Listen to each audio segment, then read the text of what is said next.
Zero tolerance वाले लोग इस तरह की भेदभाव फैलाएंगे, इस तरह की घटना होने देंगे और फिर उसका राजनीतिक लाभ लेना चाहेंगे आप। ये जितनी भी तस्वीरें आई हैं, जो बीजेपी के नेताओं की आई हैं तस्वीरें मैंने देखी हैं और लोगों ने चर्चा की उन तस्वीरों को देख करके, बीजेपी के लोग घटना से राजनीतिक लाभ लेना चाहते हैं। मैं उन्हीं बीजेपी के नेताओं से पूछना चाहता हूं कि जिस समय विकास दुबे उसकी गाड़ी पलटा करके इनकाउंटर किया था, तो क्या उसके परिवार के लोगों से आपने गले लगाया था, गले मिलने गए थे आप? और याद कीजिए वो जगह कानपुर देहात की, जहां एक पिता के सामने उसकी पत्नी और उसकी बेटी की जान ले ली बुलडोजर ने आग लगा करके। क्या ये बीजेपी के लोग उनके परिवार के लोगों से गला मिलाए लगे थे जाकर के? और मुझे याद है जब उसका परिवार का बेटा डीएम आवास में धरना दे रहा था ठंड में, उसके पूरे कपड़े उतरवा करके पुलिस ने पीटा था, उसको मारा था।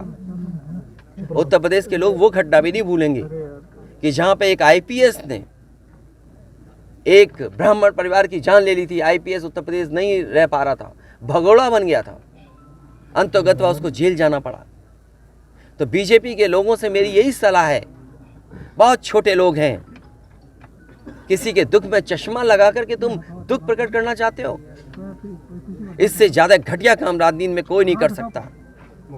ये वो लोग हैं जो घटना में राजनीतिक लाभ लेना चाहते हैं। मैं तो कहता हूं अगर ये निष्पक्ष हैं और जीरो टॉलरेंस इनके मन में है अगर, तो दोनों परिवारों की मदद करें और भेदभाव नहीं होना चाहिए। आप बुलडोजर से इस घर को डराना चाहते हैं।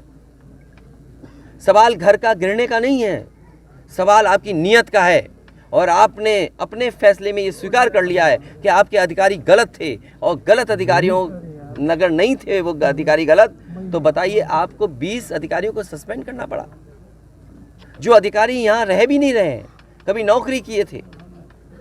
आपने बड़े अधिकारी क्यों छोड़ दिया आपने? क्या उनकी जिम्मेदारी नहीं बनती? अगर आपको ये महसूस हो रहा था कि छोटे अधिकारियों के कारण ही ये ज़मीन इस तरह के विवाद बढ़ा है, तो आपने बड़े अधिकारियों को क्यों छोड़ दिया? आपकी जीरो टॉलरेंस की पॉलिसी कहाँ चली गई? और फिर आप इस घटना से राजनीतिक लाभ लेना चाहते हो आप? सवाल ये नहीं है कि एक समुदाय किस जाति बिरादरी का है, दूसरा समुदाय किस जाति बिरादरी का है।